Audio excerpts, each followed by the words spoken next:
মৃত্যুর 40 দিন আগে মানুষ যে 3টি স্বপ্ন বারবার দেখতে পায়, 1 নাম্বার শর্ত হচ্ছে আপনি যদি দেখতে পান, আপনি যদি যে স্বপ্নটা, প্রথম নাম্বার স্বপ্ন যেটা আপনি যদি দেখতে পান যে আপনার পূর্বপুরুষ আত্মীয় স্বজন যারা ইন্তেকাল করছে তারা আপনাকে ডাকতেছে,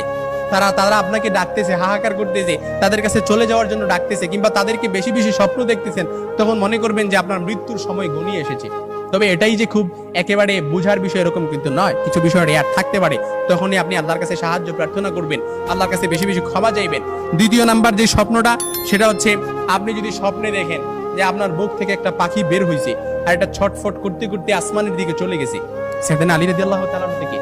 আসমানের দিকে চলে গেছে, তখন মনে করবেন যে আপনার মৃত্যুর সময় ঘনিয়ে এসেছে। আপনাকে ইঙ্গিত, এই স্বপ্নটা আপনাকে ইঙ্গিত বহন করতেছে। 3 নাম্বার যে স্বপ্নটা দেখবেন সেটা হচ্ছে আপনি যদি দেখেন ঘুমের মধ্যে আপনি এক দেশ থেকে অন্য দেশে দেশান্তরিত হচ্ছেন, এই স্বপ্নটা আপনি বারবার দেখতেছেন, এরকম